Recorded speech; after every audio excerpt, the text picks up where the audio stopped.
Howdy, I'm Tony from Texas, and I'm in Portugal. For most people, this country conjures up memories of the one time they saw it on a map and wondered why it wasn't a part of Spain.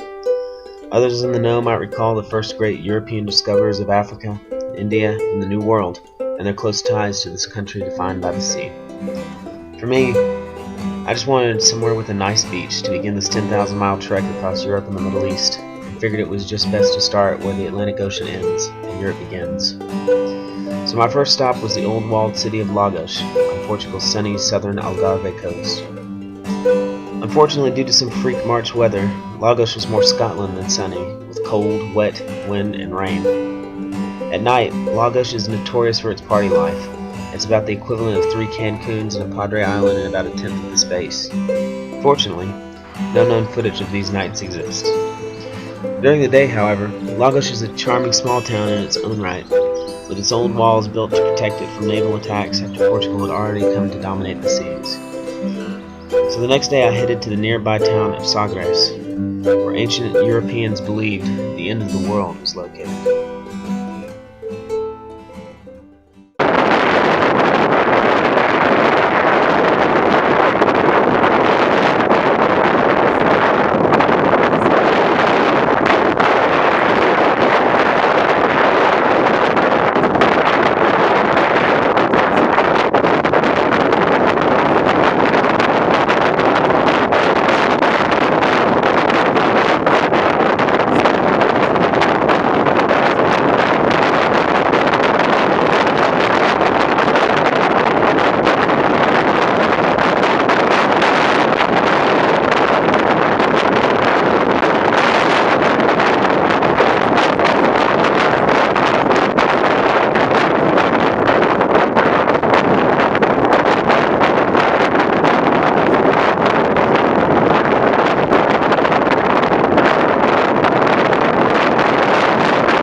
After drinking Lagos dry, I headed up to Lisbon with the local tour guide named Tiago, who offered to give me a lift and show me some of his favorite spots along the way. First was Amado Beach, one of his favorite surfing spots, and pretty enough to make me consider trying to stay till the weather gets warmer.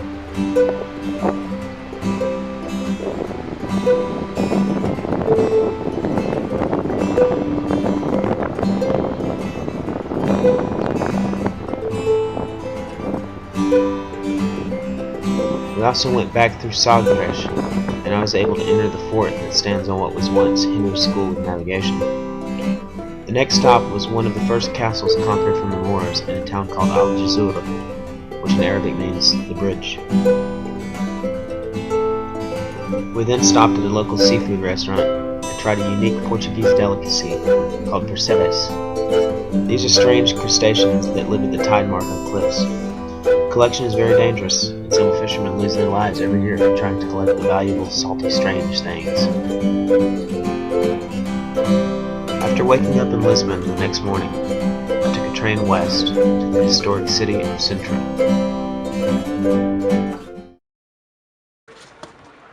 Today I'm in Sintra, more specifically Pena Palace, which overlooks the whole hills of Sintra region near Lisbon. This is the Pena Palace, which was built by Don Fernando II. Now, he was a cousin to King Ludwig II, or King Ludwig of Bavaria, who built the more famous Neuschwanstein Castle, which was copied for Disney World and has been seen all over the place.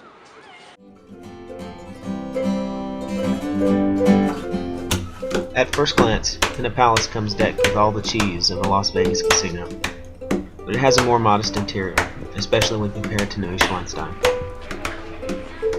This is the allegorical gateway of creation, where this half-man, half-fish guy named Triton gives tourists the crazy stink eye all day. Pena may sit at a good viewpoint overlooking the Sintra hills and surrounding countryside, but the ruined towers of Castelo Moros puts it to shame.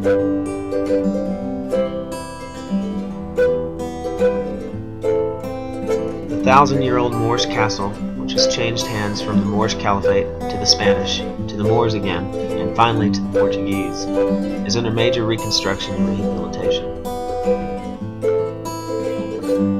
Several historical flags fly from the walls, one of which bears the Arabic script of Sintra.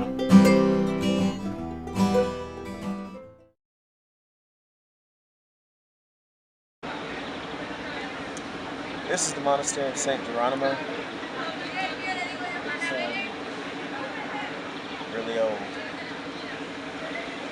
And has lots of decorations. It's pretty big. It's white. It's in the neighborhood of Belem.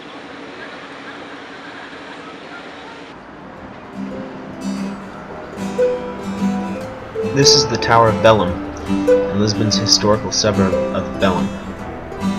It's nice to stroll by and admire the tower for free from the outside, and imagine when it was on an island before the landslides from the Great Earthquake of 1755 connected it to the mainland. But paying €5 to go inside and climb to the top is overrated. The nearby Monument to the Discoveries has a much better view.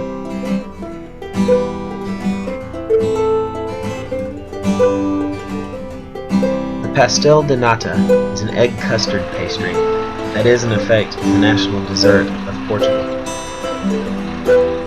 It was invented here at the Pastelaria of Belem, which is packed with tourists all day long.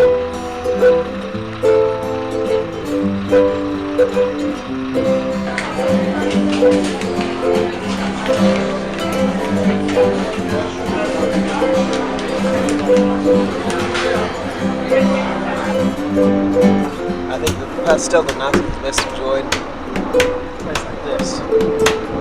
Nice peaceful park, a little bit of cinnamon, a little bit of powdered sugar, and a little bit of Portugal. For my last day in Portugal, I headed to the old town of Evora, to the east of Lisbon. Many of the buildings in town are decorated with yellow paint, which is meant to keep the bad spirits away. Why would you want to keep the bad spirits away, you ask? Because Evora is most widely known as being home of the Capella Ossos, or the Chapel of Bones. The entrance of the chapel reads in Spanish, "We bones here await for yours."